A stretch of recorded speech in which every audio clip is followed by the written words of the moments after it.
Hello guys है फेरि पनि आज म तपाईँहरूलाई बाटोको अपडेट दिँदैछु है। यो चाहिँ हाम्रो मनिराज काकाको घर काटेर यहाँ हरि काकाको घर पुग्न आँटेको छ, पुगिसकेको छ हो।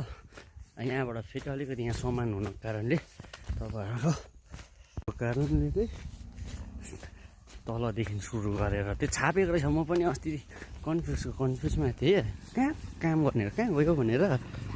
त्यसो अब सामानहरू यस्तो बेसी भएको कारणले परबाट ओह्रालो गर्दो रहेछ। फेरि तपाईँहरूलाई म त्यहाँको पनि अपडेट दिन्छु कस्तो भयो। म त अहिले पो यहाँ देखेर त्यो छक्कै पऱ्यो, तल तल गर्दो रहेछ। हिजो एक दिन नभएको तल पुगिसकेको रहेछ। म त हेर्छु सला तल गर्दै रहेछ नि त। जाँदैछु म साथीहरू, तपाईँहरूलाई छेउमा गएर देखाउँछु है।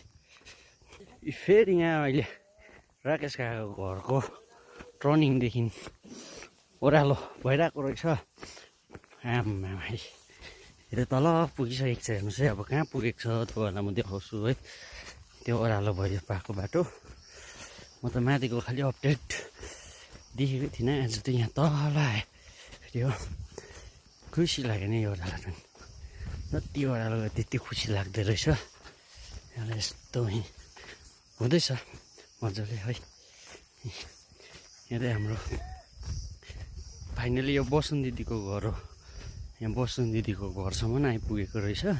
त्यहाँबाट ओह्रालो पनि जाँदैछ यस्तो छ है। साथीहरू यहाँ यसो यहाँ हाम्रो दिपेन दा होमस्टेहरू पनि बनिरहेको छ मजाले। यहाँदेखि ओह्रालो कहाँसम्म भएको रहेछ हौ।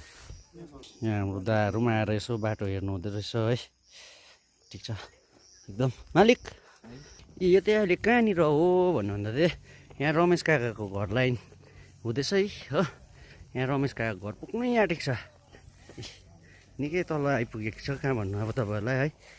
यहाँ काम गरिरहेको छ मजाले धमाधम। यहाँ रमेश काकाको घर लाइन है, यहाँ तल आइपुगेको छ, एकदमै तल है। तपाईँहरूको यस्तो चाहिँ अपडेट छ। तपाईँहरूलाई मेरो अपडेट है त्यो तपाईँहरूले भनिदिनुहोस् होला।